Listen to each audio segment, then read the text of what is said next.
a comentar un poquito de él. Realmente tengo el honor nuevamente de presentar a otro colega en investigación operativa. Él es magíster en Supply Chain Management del Pacific Business School, Supply Chain for Global Operation de ESADE Business School Barcelona, España, licenciado también en investigación de operaciones de la Universidad Nacional Mayor de San Marcos, y él cuenta con más de 20 años de experiencia en optimización de procesos empresariales e industriales para sectores públicos y privados. Actualmente es gerente de la UEN Investigación de Operaciones en la empresa consultora científica RRB y gerente de proyectos de equipos de investigación y desarrollo. Ha laborado como consultor en el Banco de la Nación, ha tenido varios proyectos con el Banco de Comercio, Frutarón Perú S.A., Montana SAC, Corporación La Sirena, Agrícola Chapi, Procesadora Perú SAC, B-Solutions SAC, así como también ha trabajado en empresas de servicio, transporte, financieras, laboratorios y fábricas, y realmente tiene un currículum bastante nutrido. He tenido la oportunidad también de poder compartir con él algunas consultorías y realmente estamos gratos de su presencia, así que sin más preámbulo, vamos a darle la bienvenida al magíster Rafael Ruiz Valle. Rafael, ¿cómo estás? ¿Qué tal? Bien. ¿Nos estás escuchando bien? Bien, ¿me escuchas, Cristian? Perfecto, perfecto. Un saludo, Ya, Rafael, excelente. agradecerte la presencia. Creo que llegó el día, llegó el momento que podemos juntarnos. Rafael es un colega, he tenido la oportunidad de poder estudiar a su lado, a poder trabajar también conjuntamente, Sí. y hay buenas experiencias. Rafael, ¿qué tal? Cuéntanos, ¿qué tal Bien, la bien. actualidad? Bien. Expectante a que salga todo bien en la presentación. Perfecto. Esperando. Hoy nos vas a contar, nos vas a tener un tema asociado al benchmarking y al DEA, ¿no? Al análisis Sí, envolvente de datos. De repente tienes alguna pantalla para compartir. Nosotros vamos a estar atentos aquí. sí. A Chicos, ver, recuerden que ustedes pueden hacer sus consultas, preguntas, lo van escribiendo y al finalizar o en el intermedio vamos desarrollando. Ahí nos comentas, todavía no vemos a ver, ya ¿ves? tenemos aquí la pantalla. Sí, Quiero que sí, me ya avises, tenemos tu Cristian. pantalla. Quiero que me avises si está Sí, avanzando, se avanza. A ver, un ratito lo voy a tocar, ¿eh? a Ahí ver. Sí, avanzó. sí, todo perfecto, Rafael. Está Ya, avanzando muy bien. ya, excelente, Listo, excelente. Rafael. Entonces, con ustedes, chicos, Rafael Ruiz, con la ponencia Benchmarking con análisis envolvente de datos para la toma de decisiones. Buenas noches para todos los presentes. A ver, vamos a empezar con la presentación. Eh, a ver, vamos a viajar por esta presentación haciendo una pequeña introducción para que nos vayan conociendo a la empresa cual yo represento. Vamos a ver algunos casos teóricos. Empezaremos de la parte más simple para poder entender este método, esta metodología. Y vamos a aterrizar en algunos modelos de explicar también el análisis envolvente de datos y un proyecto que hemos llevado nosotros a cabo este año en relación al COVID-19. Este proyecto donde dice el DEA a la práctica, se utilizaron 3 métodos de investigación operativa y uno de ellos es DEA, análisis envolvente de datos. Y al final realizaremos algunas conclusiones y terminaremos la presentación.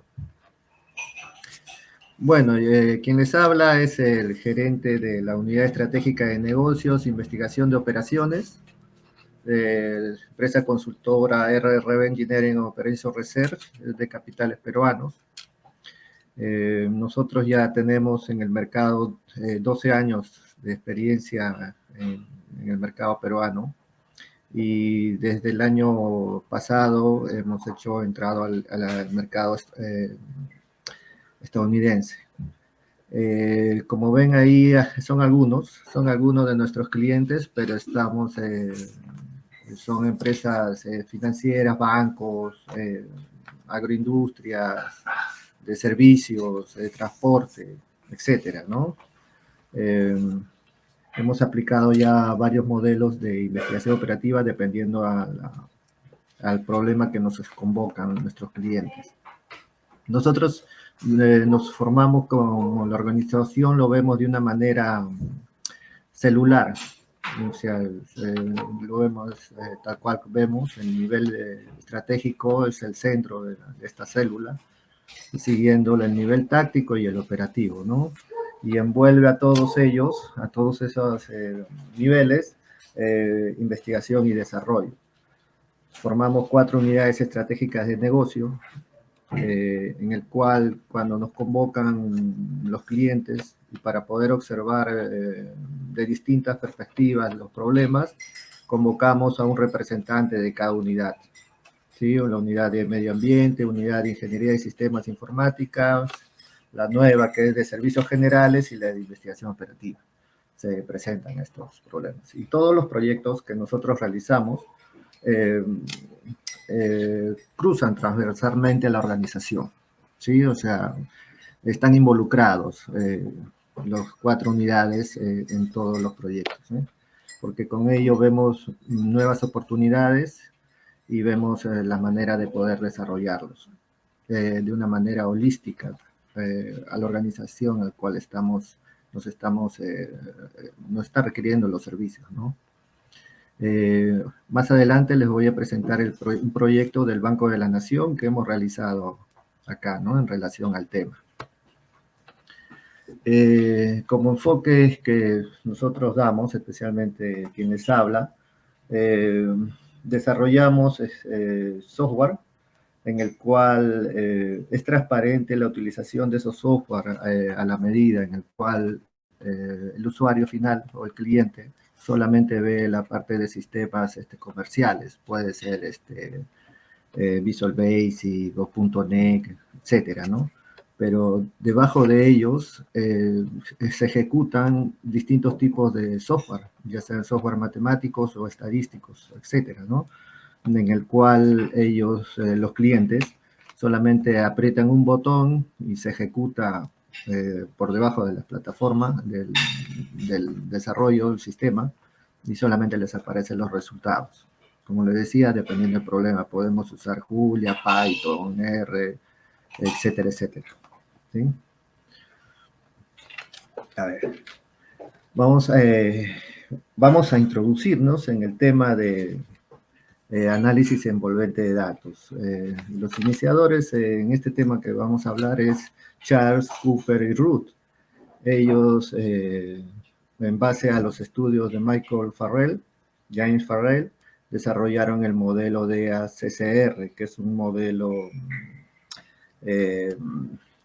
de división fraccional en el cual iban a determinar la eficiencia de las unidades de toma de decisiones. Este es el modelo principal que vemos que ellos propusieron, ¿no? Basados en los estudios de James Farrell en la parte de eficiencia. Por ejemplo, acá vemos en la figura, vemos el análisis clásico de Farrell, que hace que sea posible descomponer la eficiencia global, ¿no? En eficiencia técnica y de asignación, que es el precio. Consideramos el caso de una producción simple Y, que se obtiene mediante 2 insumos, X1 y X2, bajo el supuesto de que la función de producción Y es linealmente homogénea, ¿sí? La isocuanta de unidad eficiente Y más 1 muestra todas las combinaciones técnicamente eficientes, ¿okay? Que es la curva celeste que se muestra acá. P representa una empresa, país, persona, proceso, una firma, ¿no? Que también produce en Y igual a 1. Pero utilizando mayores insumos. Si nos damos cuenta, esta es la curva de la eficiencia, la celeste, pero P no es eficiente, no está en la parte de la curva de eficiencia. La magnitud de la eficiencia se puede expresar como la relación entre el uso de recursos óptimos y real, OR sobre OP. ¿sí? Tomando en cuenta la línea isocosto que representa el precio relativo de los factores, podemos identificar la eficiencia asignativa, ¿sí? Eh, eh, Cualquier punto de la línea I igual a 1 tiene eficiencia técnica, pero solo Q implica la eficiencia técnica a un costo mínimo. La eficiencia asignativa precio se puede expresar como la relación entre el costo mínimo y el costo real, OS sobre OR, y la eficiencia global es el producto de la eficiencia técnica y de asignación. Okay, vamos a ir avanzando en la presentación y vamos a ir desglosando todo esto, lo que se ha dicho acá. Nosotros sabemos que la eficiencia es los productos sobre los insumos. El análisis envolvente de datos generaliza en cierto sentido la definición de productividad que muchas veces se utiliza, el cual se define una entrada y una salida ponderada. Esa salida ponderada, podríamos decir que cada decisor, si está evaluando ciertos indicadores, ellos a su conveniencia podrían ponderarlo, ¿no? Podrían decir, no, es más importante tal variable, es más importante para nosotros si lo ponderan. En este caso, DEA realiza las ponderaciones matemáticamente. En este caso, les presento los distintos tipos de poder realizar el análisis envolvente de datos. Estamos viendo en el tema solamente de la parte determinística, que es de Charles, Cooper y Roos, que es parte de la programación matemáticas y no paramétrico.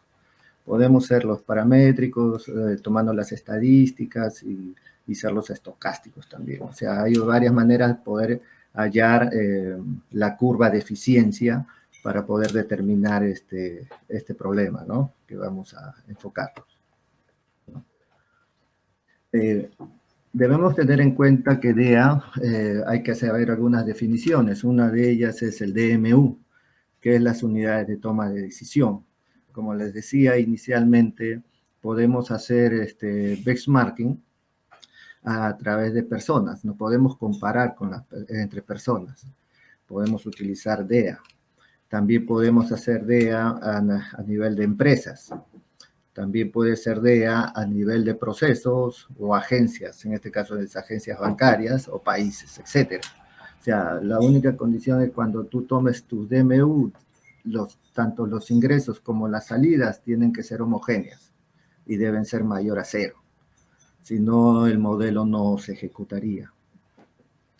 Por ejemplo, acá vemos 3 DMUs, A, B y C, con 3 inputs y 4 outputs.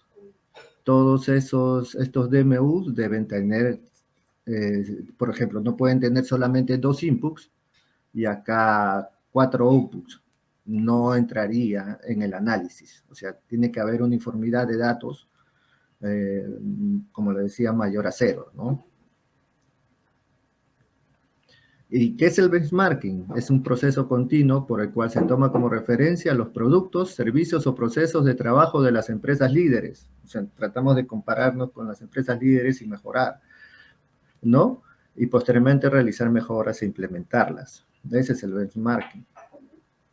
Entre las experiencias que nosotros hemos tenido, hemos encontrado que hay varias metodologías de benchmarking, como por ejemplo uno de los benchmarking es el SCORE, que es para hacer benchmarking a nivel de la cadena de suministro, ¿no? De toda la organización.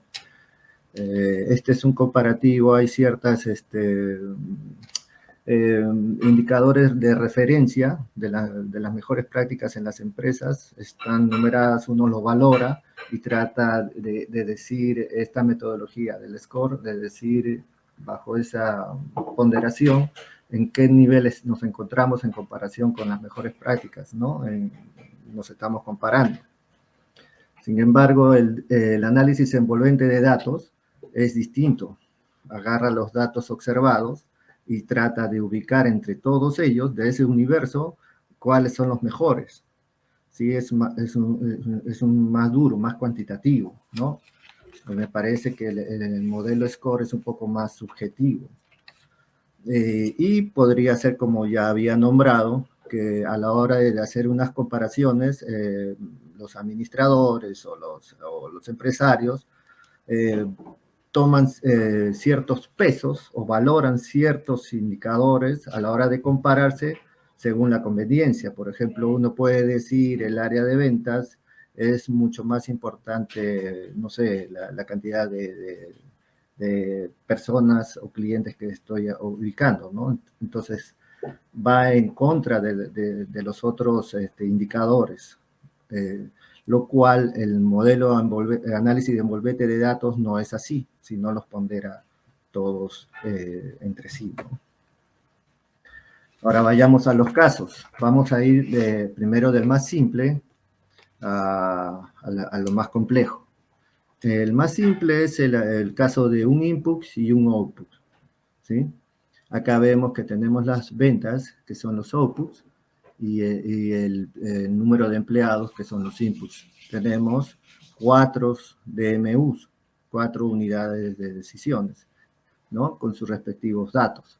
Nosotros los ubicamos en los ejes coordenados, ¿no? Los ubicamos y hallamos una primera observación. Pero como habíamos dicho en la parte teórica, que la eficiencia es el producto sobre los insumos o es las salidas sobre los ingresos, ¿no? En este caso hacemos lo mismo. Dividimos el output sobre el input y nos va a dar una eficiencia entre ventas sobre empleado, ¿no? Que a la hora de hacer la comparación con el que es mayor, el número mayor, en este caso el D, realizamos la evaluación respecto al auxiliar D, hallamos la eficiencia relativa. En este caso, el D tiene una eficiencia relativa de 1, que nos está indicando que esta es la DMU eficiente, ¿sí? Los demás tienen una eficiencia del 59%, el A, el 79%, el B y el C el 77%. Entonces, vamos a ubicar en este caso primero, este es el más eficiente, el D. Entonces nosotros vamos ¿qué vamos a hacer? Vamos a dibujar desde el punto 00 hacia el punto D, que es el eficiente, en la línea roja, que vemos acá, lo hemos dibujado. Eso quiere decir que la línea roja es la frontera eficiente. Y aquellos que están fuera de dicha línea no son los eficientes. Por ejemplo, el A lo encontramos acá, el B y el C, ¿sí? ¿Cómo hallamos nosotros? Nosotros debemos, para poder operar este método, debemos hallar los puntos de intersección de las rectas horizontales, ¿no? En este caso S, F, B, GA. Vamos a hallar ya sabemos hallar la ecuación de la recta e intersectamos con esta recta que es la eficiente. Para hallar los puntos C', B', A', que pertenecen a la curva eficiente, ¿sí? Entonces, a la hora de hallar los puntos de intersección, nosotros ya podríamos o ya podemos realizar la fórmula de la eficiencia técnica en el cual aplica este modelo, que son las distancias. Son distancias relacionadas hacia la curva eficiente, que nosotros debemos aproximarnos. En este caso, por ejemplo, vemos la eficiencia técnica del punto C, que es el segmento S' sobre el segmento EC, ¿sí? Hallamos las distancias y nosotros operamos, ¿no? Como ya tenemos los puntos, operamos en la fórmula de la recta, operamos y hallamos la eficiencia técnica del punto no eficiente. En este caso, C es el 77.12% y efectivamente C es el 77.12% de eficiencia respecto a la curva de eficiencia D. Con una ineficiencia, es el complemento, ¿no? Para el 100% de 22.88% de ineficiencia. siendo el DMU-A el de mayor ineficiencia en este análisis, ¿no? En el caso de un input y un output. Acá vamos a hacer una comparación del mismo caso, un input y un output, para darnos cuenta de la comparación de la línea de regresión. Sabemos que la línea de regresión siempre pasa por el medio del centro de gravedad de las nubes de puntos, ¿no? Y decimos de que a la hora de hacer el análisis de la regresión lineal, los puntos que están sobre la línea podemos decir que son eficientes, ¿no? Entonces decimos que D y B son eficientes, y los que están debajo de la línea de regresión, con en este caso el C y acá el A, podemos decir que son ineficientes. ¿Cuál es la diferencia con el DEA? El DEA agarra todos los datos, los datos, y haya la frontera eficiente. Esa es la diferencia, ¿no? Que lo vamos a ver más adelante. Habíamos hallado también los porcentajes de eficiencia. Entonces acá ya nos hace la comparación o el benchmarking, por ejemplo. La peor filial A, que habíamos indicado anteriormente, en este caso, la A, la del 59.52%, alcanza el 59.52% de la eficiencia de D. Ya está haciendo la comparación. Ya está haciendo la comparación ya está haciendo el benchmarking con la frontera eficiente, en este caso el DMU-D. Digamos. ¿Qué les quiero mostrar acá en esta gráfica? Hay la forma de poder orientarse, los puntos ineficientes pueden ser movimientos verticales u horizontales. ¿Sí? En este caso, por ejemplo, si nosotros queremos reducir el número de empleados para este dato, para el DMUD, nos vamos a mover la forma horizontal hacia la línea de eficiencia, ¿sí? Reduciendo, por ejemplo, 256 empleados para poder ser, manteniendo las ventas, ¿sí?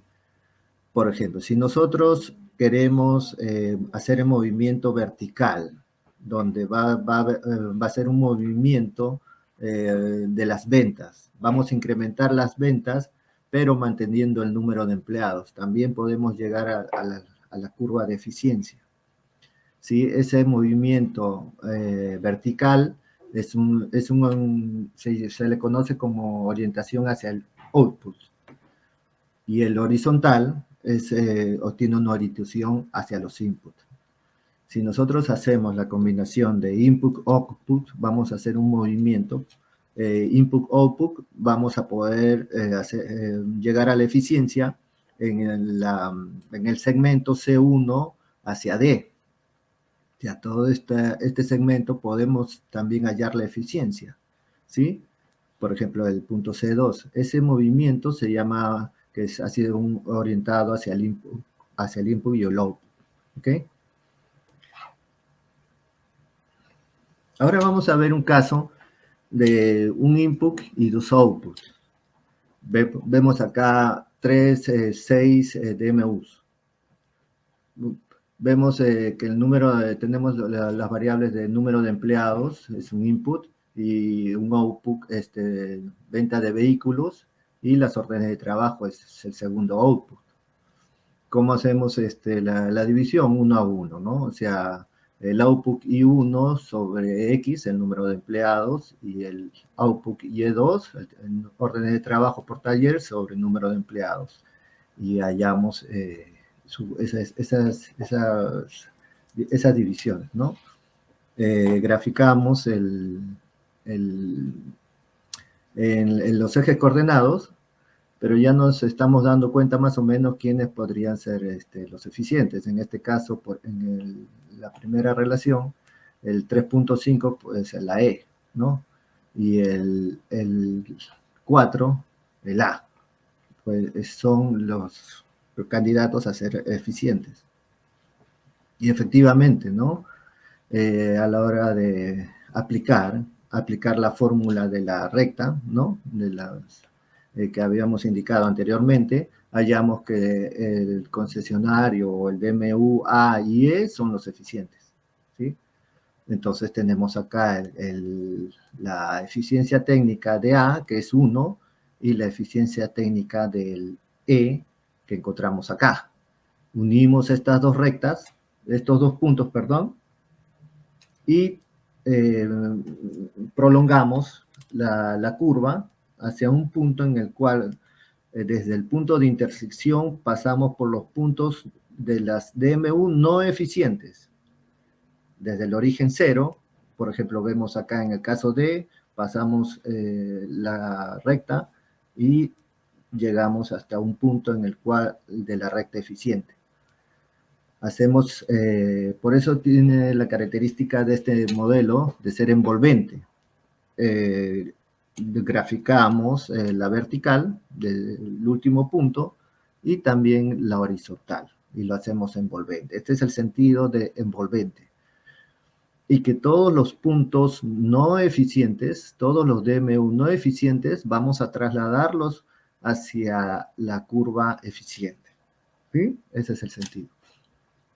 Por ejemplo, en el DMU-B, la eficiencia técnica, hacemos la ecuación de la recta de la distancia OB hacia OB', y hallamos que su eficiencia técnica es de 84.21%.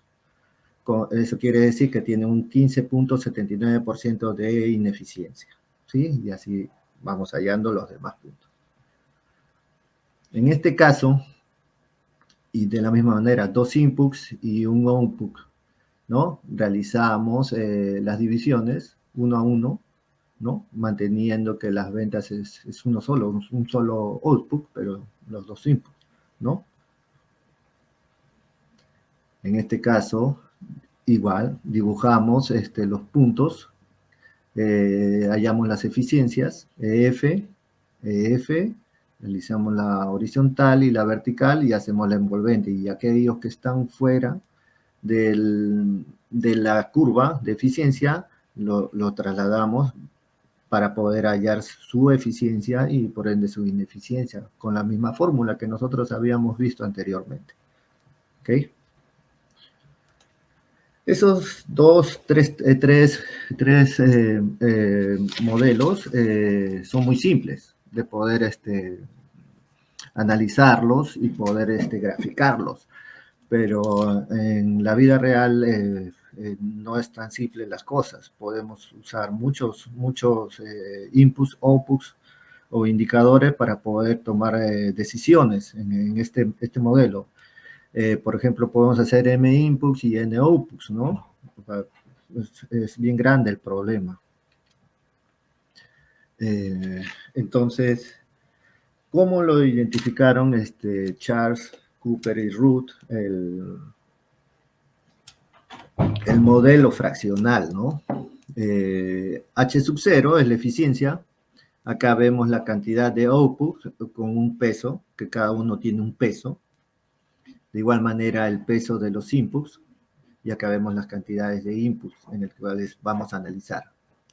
De todas estas fracciones de outputs entre inputs tienen que ser menor o igual a 1, ¿sí?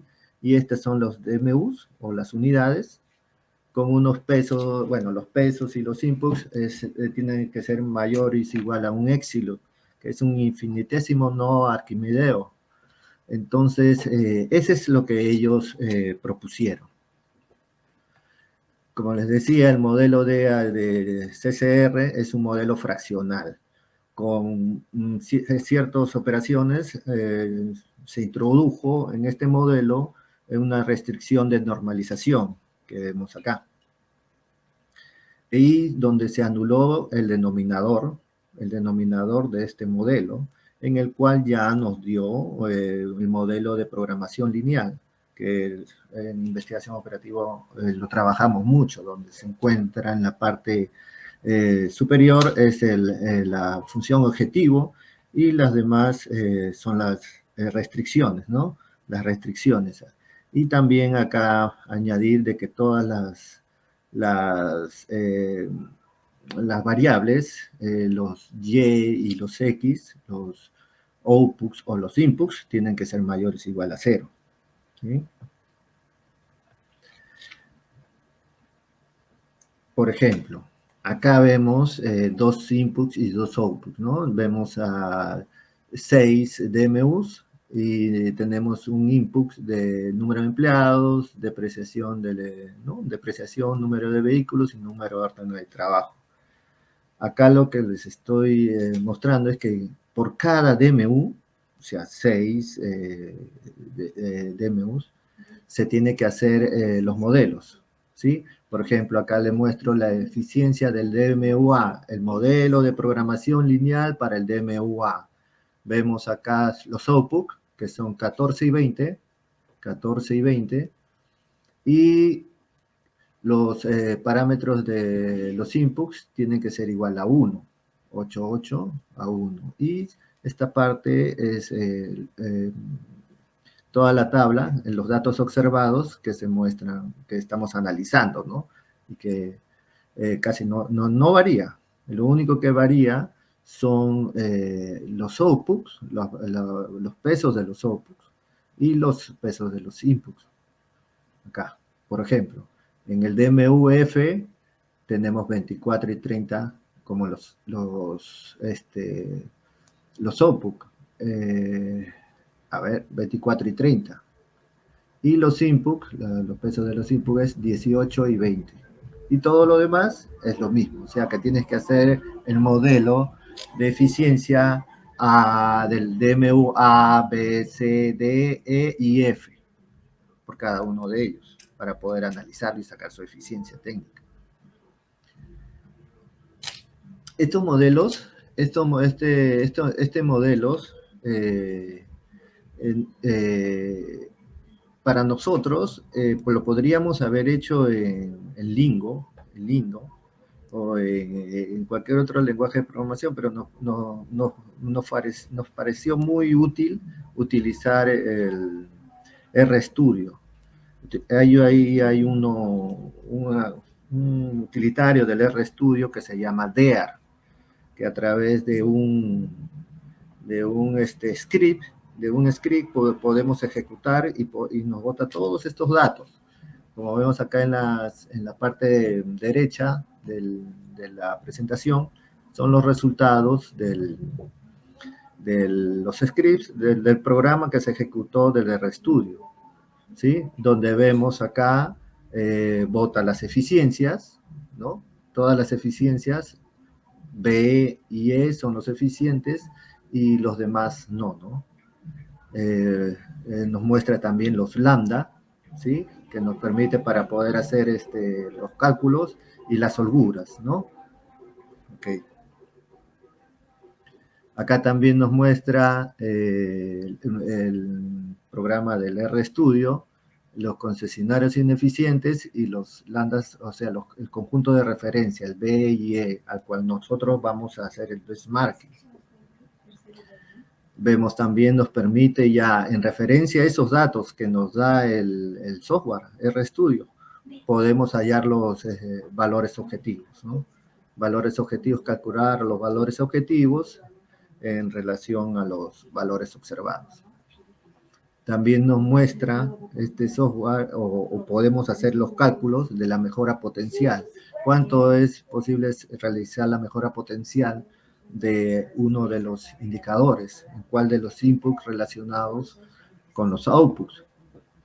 Así como también vemos cuál es el aporte que tiene cada input-output en referencia a los conjuntos de referencia. O sea, vemos acá los concesionarios eficientes. En este ejemplo, cuál es el aporte de cada indicador, input-output, en referencia a los conjuntos de referencia, ¿no? Valga la redundancia. Ok. A ver, este proyecto que les voy a mostrar, nosotros ya tenemos ya cierto tiempo que el Banco de la Nación nos convoca para poder hacer proyectos en la organización, en el banco, ¿no? Estamos en unos momentos críticos por las cuestiones del COVID y el cual las operaciones del banco han sido saturados. Nosotros sabemos de que el Banco de la Nación entrega bonos a la población para que pueda sobrellevar la pandemia. Entonces ellos, a raíz de eso, nos convocaron, pero querían saber la capacidad de, de recursos humanos que tenían la sugerencia de atención centralizada de reclamos para poder atender o satisfacer estos procesos de reclamos. Entonces, nosotros ya teníamos el know-how desde el 2017, que realizamos el proyecto de evaluación y de determinación mediante teoría de colas y simulación de sistemas, cuál era la capacidad óptima del área de reclamos. Pero eso era antes de la pandemia, ¿no? Entonces, ahora nos convocaron en el noviembre del 2020, nos convocaron, octubre, noviembre, nos convocaron para poder hacer esta evaluación en relación al COVID. A ver. Quiero indicarles, acá les muestro de que todo reclamo en el banco son 7 fases. Vemos que es un proceso lineal, o sea, sigue un proceso uno a otro, ¿no? En donde hay ciertas derivaciones, la red de agencias a nivel nacional se deriva hacia Lima, que la oficina principal está en San Borja, y hay ciertas distribución de los reclamos en toda la organización a nivel nacional, ¿no? También hay otros derivaciones, por ejemplo, en la fase 3, ¿no? En el resultado final, genera carta, etcétera, etcétera, etcétera, ¿no? Se involucra también, hay analistas técnicos, cajeros, líderes, equipos de análisis, y que están involucrados en todo este proceso. Y este proceso es perentorio, o sea que al banco, por ley creo que es, tienen cierta cantidad de tiempo para poder responder, o si no, por el silencio administrativo, le dan a favor al cliente. O sea, si no responden en un tiempo perentorio, automáticamente puede ser perjudicial para el banco porque es dinero que se estaría transfiriendo hacia el cliente, ¿no? Si no tuviera la razón, bueno, por ley se le da, ¿no? Acá les muestro los diferentes macroregiones en que está dividido el Perú, ¿sí? Hay varias macroregiones en el cual estas macroregiones tienen oficinas, cada macroregión, diferentes oficinas en el cual también realizan los procesos de reclamos. Y como les decía, hay unos ciertos procesos de derivación, ¿no? Entre todos, pero que el que tiene la carga principal es la oficina principal que está acá en Lima. Ahora, hay dos visiones o objetivos en la organización. Es centralizar los reclamos, todo se deriva hacia la oficina principal, o tercerizar esos servicios a raíz de la pandemia. Entonces, como les decía, inicialmente nosotros podemos hallar el número de servidores o de analistas a través de teoría de colas. O también ahí salió a través de simulación, de modelos de simulación, también lo podemos hallar. Pero en el interín del proyecto, de los proyectos, salió el tema de análisis envolvente de datos, porque nosotros ya teníamos los datos. O sea, inicialmente nos entregaron los datos del 2020, pero ya estábamos dentro ya estábamos imbuidos en el problema en la pandemia. O sea, si voy a analizar el problema solamente con datos del 2020, voy a ser un poco sesgado, o del momento cuando pase la pandemia, volver a hacer de nuevo un análisis para poder llegar a la normalidad, ¿no? Entonces nuestra visión es distinta como investigadores operativos. Dijimos, no, si nos pueden entregar la data desde el 2016 hasta la fecha. Entonces, estamos hablando de cuatro años, ¿no? 4 años completos, y es una información bien pesada, ¿no? Es bien pesada. Entonces, como les decía, para hacer el análisis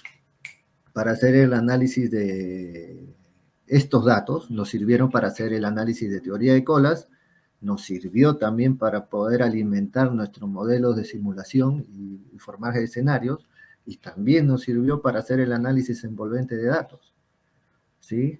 Y logramos hacer unas comparaciones entre los métodos, y realmente todos nos sirven, pero los objetivos son distintos. Llegamos a esa conclusión, ¿no? Ok, en primera instancia, cuando nos dan los datos, por ejemplo, si vemos esta línea que está en blanco, este puede ser un cliente que nunca ha sido atendido, ¿sí? Nunca ha sido atendido, como acá en esta línea también, ¿no?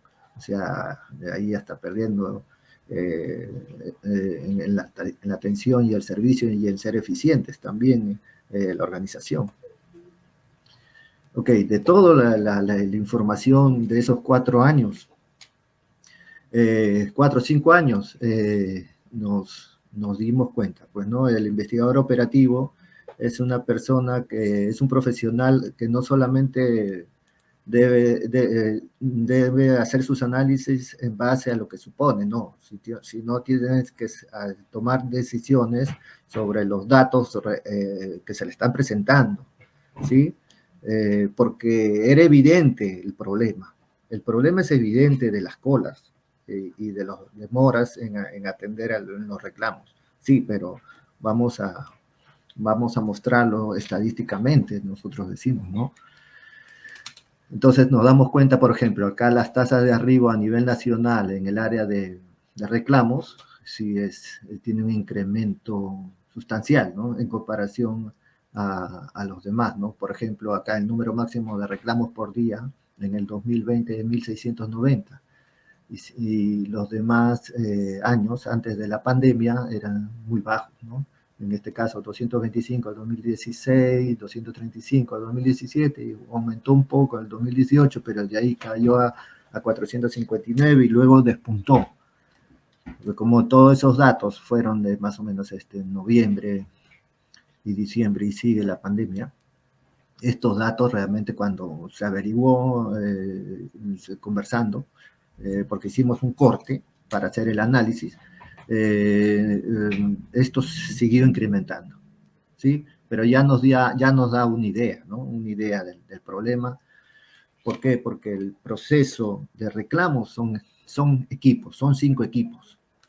Hay equipos que se dedican a hacer cajeros automáticos, cajeros corresponsales, tarjetas de crédito Mastercard, tarjetas de débito Visa y otros servicios, ¿sí? Y acá les muestro, por ejemplo, los tiempos de atención, ¿no? Para poder determinar, tener una idea de dónde recae el problema. Nosotros pensábamos inicialmente de que los equipos solamente eran equipos dedicados a un tipo de problema, cosa que no fue así. Por ejemplo, acá yo les muestro los gráficos en el cual están partidos seleccionados en el tiempo. De 1 a 10 días es verde, o sea, se atendió de 1 a 10 días, verde. De 11 a 30 días es naranja. Y mayor a 30 días son aquellos, bueno, pasaban los 30 días o aquellos que no habían tenido ninguna solución. Si nosotros nos damos cuenta, en el 2016, 17 y 18, a nosotros los gráficos son parecidos. ¿Por qué? Porque el rojo, que es de mayor a 30 días, es pequeño en comparación al naranja y al verde, ¿no? Entonces, ese es lo normal. Eso es lo normal en todo el historial que ha tenido el banco. ¿Sí? Vemos el 2019, también tiene a los 4 anteriores la misma forma, ¿no? La misma distribución. Pero ya nos damos cuenta en el 2020 el rojo creció demasiado y se redujo lo de 1 a 10 y de 11 a 30, ¿no? Se redujo. Entonces se está evidenciando acá realmente el problema. Pero ¿dónde es el problema? Es en el equipo de otros servicios. Y efectivamente, ahí estábamos demostrando que eran de la parte de los bonos. Sí, los bonos eran donde venían a la gente mayor incidencia de reclamos. Ok. Luego de haber hecho ese análisis descriptivo del problema, nosotros nos imbuimos con nuestros equipos a hacer el análisis de teoría de colas. Nosotros ya sabemos cuando P o lambda sobre mu es mayor a 1, quiere decir que el proceso está saturado, ¿no? No puede, se encuentra ocupado, saturado, todo el proceso. Y como nos damos cuenta, mediante el modelo de teoría de colas, sí, pues se veían de que la fase 7 todo saturado, el único proceso que se veía un poco mejor, se podría decir la parte de generación de cartas de respuesta, pero en sí, todas las líneas estaban saturadas, ¿sí? Luego también se hizo el modelo de simulación, en comparación, o sea, seguimos del análisis de colas, habíamos concluido, se hizo los modelos de simulación porque a requerimiento del directorio, de los gerentes, nos pidieron hacer simular para poder hacer manipulaciones de las operaciones y de las áreas dependiendo acá los escenarios que ellos iban pidiendo. Ellos pidieron realmente 5 escenarios en el cual nosotros los simulamos, ¿no? El que ven ustedes en pantalla es los resultados de la simulación cuando se quiso centralizar todas las operaciones, todos los reclamos hacia la oficina principal y el sistema colapsó. Y era obvio que colapse porque seguía manteniéndose el número de cantidades de servidores. ¿Sí? Y este es el escenario 3, donde sí, cuando ya hicimos la manipulación de los escenarios, ya nos dieron ciertas diferencias a la realidad y en el cual podíamos ya manipular y decir, sí, mira, podemos incrementar acá el número de empleados para que suba la carga de trabajo, o para que baje, perdón, la carga de trabajo. Entonces, sí, nos está indicando que este modelo sí podíamos utilizarlo. ¿Sí? Ok, entonces ya hemos visto teoría de colas, hemos visto un poco de simulación y nos vamos a abocar al DEA, que también es un método de manipulación de escenarios. Si nos damos cuenta, el DEA, como habíamos indicado en la parte teórica, utiliza inputs y outputs o ciertas variables o indicadores en el cual nosotros podemos manipular y podemos jugar y decir, ¿qué pasaría si en la parte de reclamos le aumentamos el número luego hacemos la transferencia del número de reclamos, que atiendan mayor cantidad de reclamos con la misma cantidad de gente? O qué pasaría si reducimos la gente, o qué pasaría si los trasladamos, por ejemplo, de Pucallpa hacia Trujillo, no sé, es un ejemplo, ¿no? También son escenarios.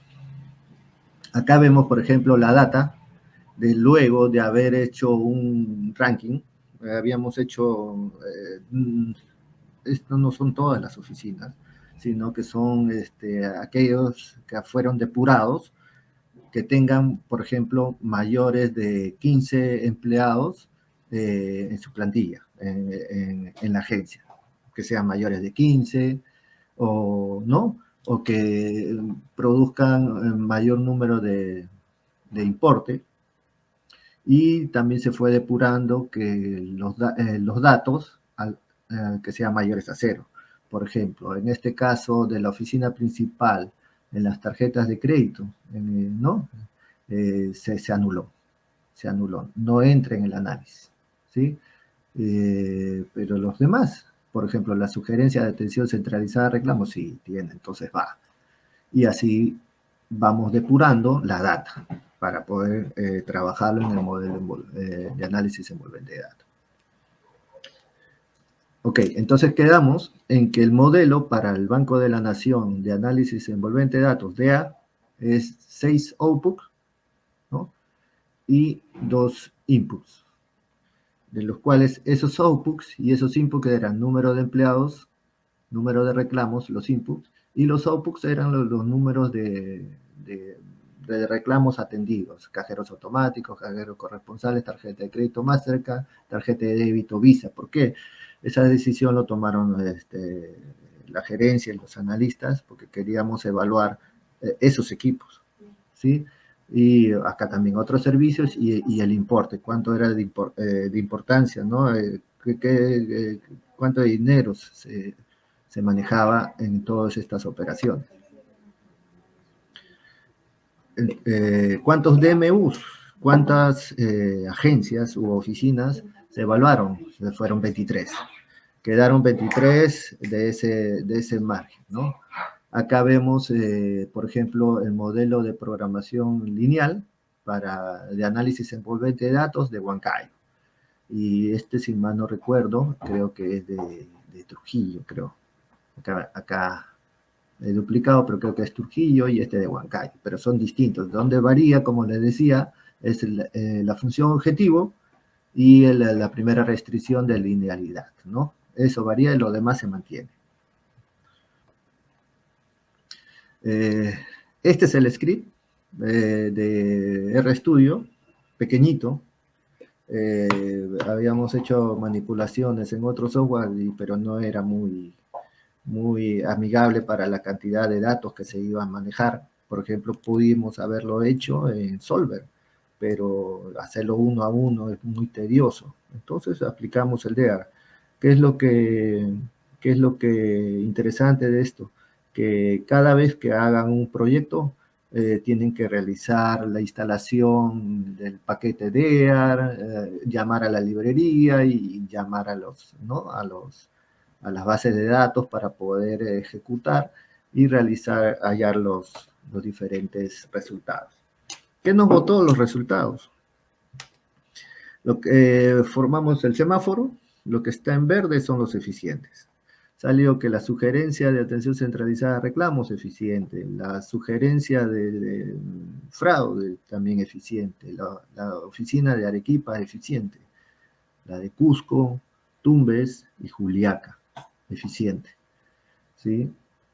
Y, o sea, nos dieron ciertas sorpresas en el cual podrían ser eficientes con menor cantidad. Por ejemplo, Juliaca tiene poca gente y salió siendo muy eficiente en comparación con la sugerencia de atención centralizada de reclamos que tiene mucha gente, ¿no? Pero el modelo lo mostró, ¿no? ¿Y qué dijimos? ¿Cuáles son cercanos a la eficiencia, o sea, los naranjas? Entonces dijimos, a partir de 80% de eficiencia para arriba, lo vamos a poner en naranja. Aquellos DMUs que tengan de 80 mayor, pero menor del 1, del 100%, son naranjas. Y los que están debajo del 80% ya son ineficientes, al cual nosotros vamos a identificarlos y vamos a decir, hay que poner un ojo en ellos, ¿no? Por ejemplo, en Chiclayo teniendo una plantilla numerosa, por ejemplo, es ineficiente. Entonces ahí ya nos da ciertos indicadores este modelo de decir, uy, no solamente porque tengo mucha gente, soy eficiente. Y así Y así no fueron. Entonces, mostrando, ¿no? Entonces, nuestros DMUs de referencia van a ser los que están en verde. ¿Sí? Y los mostramos acá. Estos son los datos observados. Estos son los datos en el cual nos quedamos, ¿no? Las cantidades de DMU que fuimos identificando, los pusimos en verde, y estas son las DMUs con sus respectivos equipos e indicadores en el cual no son eficientes. Son los datos en sí que obtuvimos de las tablas, ¿no? Nos pusimos un mayor énfasis en los que son los menos eficientes, los más ineficientes, podría decir, ¿no?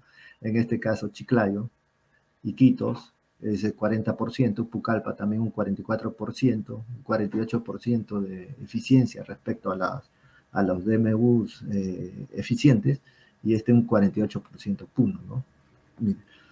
A ver, si nos damos cuenta, a ver, por ejemplo, acá como les decía, Juliaca con 12, a ver, número de empleados con 12 es eficiente, o sea, pequeñito, en comparación que a la sugerencia de atención centralizada de reclamos que tiene 54, no lograba la eficiencia. Y, por ejemplo, una comparación más, el Chiclayo, con 22 empleados, no era eficiente. O sea, ya estábamos hallando ciertas diferencias, ¿no? El conjunto de referencia, como les indicaba, es llamado a la unidad evaluada, la unidad sub-0, siendo la existencia de estas unidades eficientes la que fuerzan a las unidades sub-0 a ser ineficientes. O sea, estos son ineficientes porque estos de acá, las eficientes, los fuerzan a ser ineficientes en comparación de ambos, ¿no? Entonces tenemos seleccionados estos conjuntos de referencia, que la sugerencia, Arequipa, Cusco y Juliaca, que son eficientes, y estos son los ineficientes. Vemos acá los valores objetivos, que nosotros ya lo hallamos mediante cálculo, los valores objetivos, la suma productos del conjunto de referencia por cada uno de los indicadores. Por ejemplo, si nosotros sumamos suma y producto de Excel, hacemos esta fila de Chiclayo con el número de empleados y input 1, por esto, nos sale este dato, 11, tal como vemos en la pantalla, ¿sí?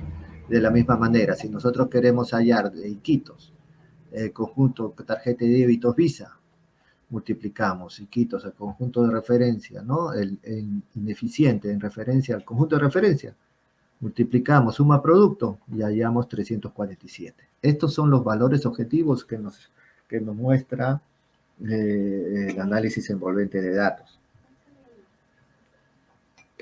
Ya estamos haciendo ciertas comparaciones. Entonces, ¿cuál sería la mejora potencial en cada uno de esos indicadores, ¿no? El valor objetivo menos el dato observado es la mejora potencial. Por ejemplo, en Chiclayo, dice, la mejora potencial es reducir 11 empleados, o sea, de 22 a 11. Este es el valor objetivo, el dato observado, menos 11, podemos reducirlo.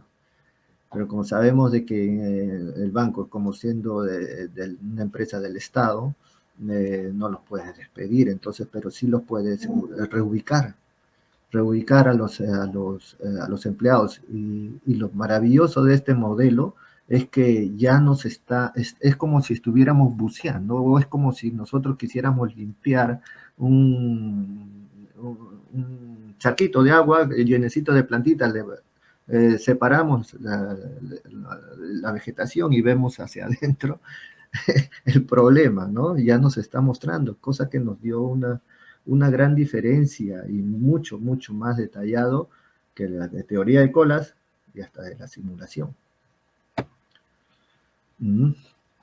Acá vemos, muestra también el modelo, el movimiento radial, como para obtener la eficiencia. hay una parte del movimiento radial, ¿no? Y en los movimientos de holgura, que nosotros ya sabemos que las variables de holgura permiten determinar los excedentes de las restricciones que podrían ser empleados en otros fines sin que la solución óptima se altere. O sea, es un dato muy importante también en los movimientos de holgura.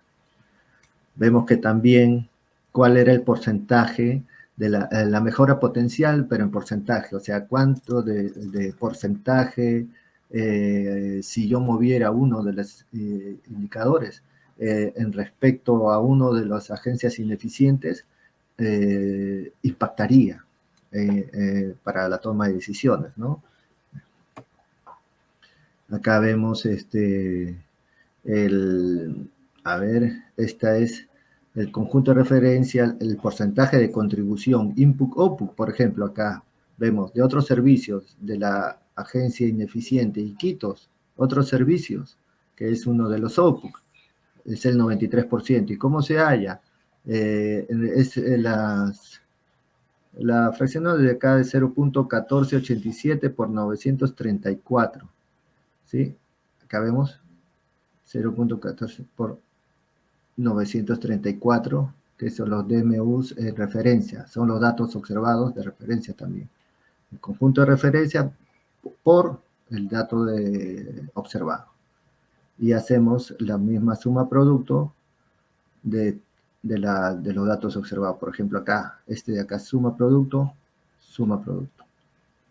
Hallamos esa fracción y nos sale 93.30%, es el aporte de este input, de este output, perdón, en referencia con el conjunto de referencia. Ya nos está indicando también cuál va a ser el impacto de cada cambio, ¿no? Cada cambio. En una conclusión se podría hacer, es de suma utilidad, como ya les había dicho, puesto que a través de dichos porcentajes se pone de manifiesto la mayor o menor importancia de cada variable input-output que representa en el benchmarking para la unidad ineficiente. Les indico acá que también Ramanathan dice que aquellas aplicaciones en las que los factores productivos, inputs, no están completamente bajo el control del gestor, los modelos output orientados serían adecuados, en tanto que si los resultados del proceso output son decididos por los objetivos de los gestores antes que establecidos a partir de la mejor práctica observada, sería preferible recurrir a modelos input orientados. O sea, hay varios modelos. Para DEA hay varios modelos, pero hay que saber definirlos o seleccionarlos para poder analizar un problema, ¿no? Como les decía, este modelo es distinto a los otros dos anteriores que habíamos visto, pero que nos dio otra visión, nos ayudó a tomar decisiones de esos indicadores que nosotros fuimos hallando y los pudimos hacer manipular, ¿no? Dichos escenarios. Gracias.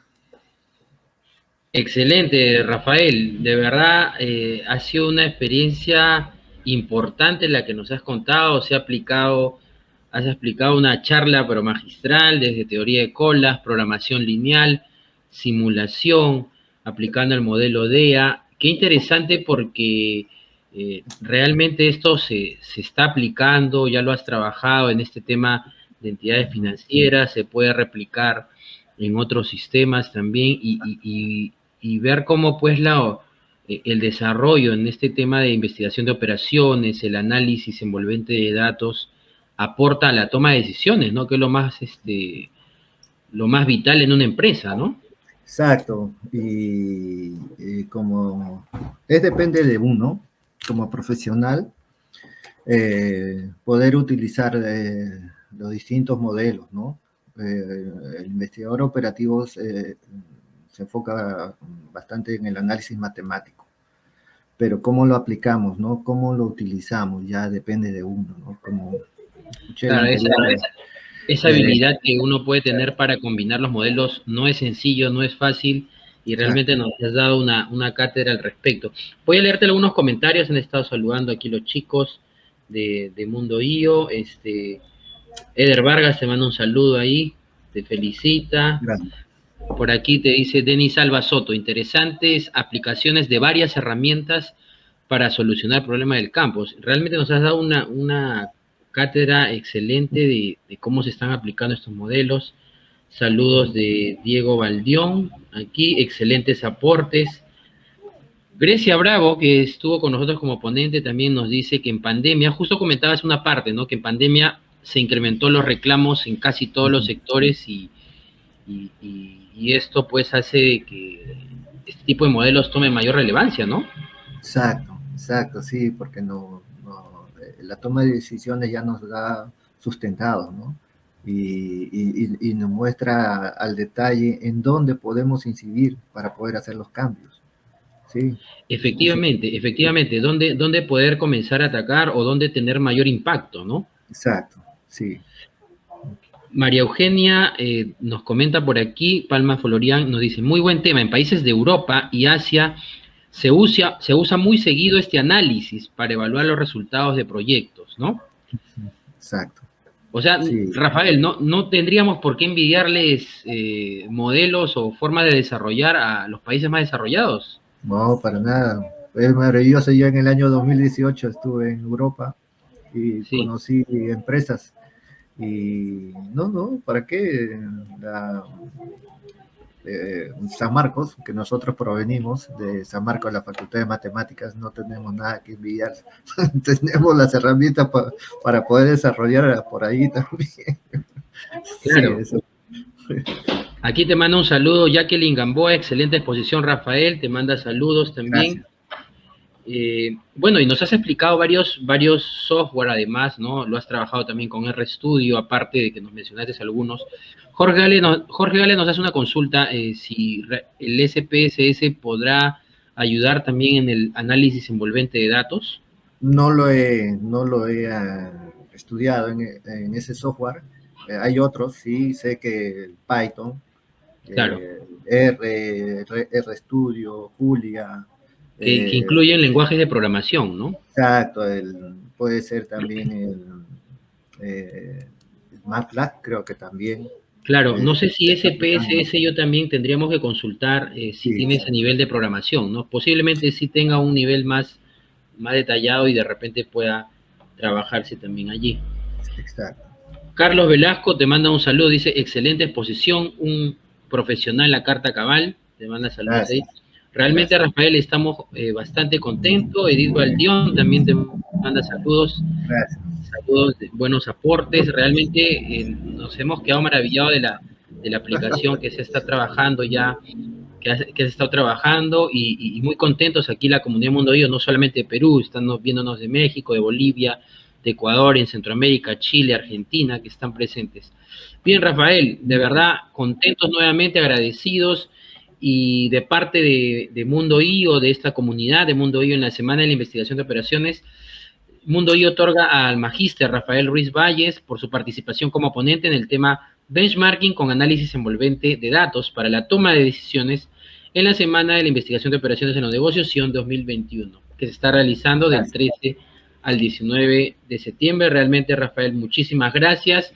Te gracias. hacemos un saludo presente de parte de todo el equipo de Mundo IO, de los profesionales en investigación de operaciones, de todos los ingenieros industriales que nos ven, los ingenieros de comerciales, ingenieros de sistemas que están metidos mucho o de lleno en este tema. Y algunas palabras finales para la comunidad de Mundo Vivo, Rafael. Sí, muy agradecido, Cristian, por la invitación.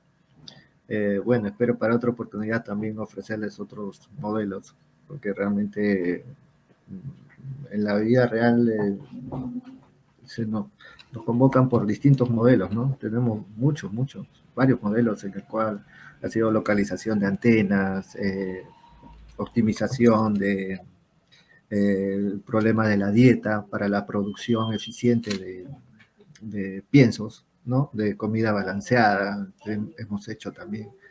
En la parte de logística aplicado bastante, la investigación operativa, el modelo de transporte, transbordo, parece parte teórica, pero cuando lo aplicas ya es maravilloso, ¿no? Decirles a todos de que los problemas siempre están, siempre los vemos, pero si nosotros lo vemos fuera del problema, lo vemos muy grandes, ¿no? Si nosotros nos zambullimos y nos metemos a los problemas, recién ahí nos damos cuenta de que todo tiene solución. Todo tiene solución. Excelente, excelente consejo para toda la comunidad. Muchísimas gracias, Rafael. Un gran saludo y hasta la próxima. Gracias, Cristian. Chao, chao. Chao a todos. Ahí, chicos, estuvo con nosotros el magíster Rafael Ruiz Valle, una experiencia importante. Estas conferencias valen realmente oro. Y bueno, agradecerles a todos los que están presentes. Ya nos están quedando algunas conferencias más. Tenemos dos días más de ponencias. Tenemos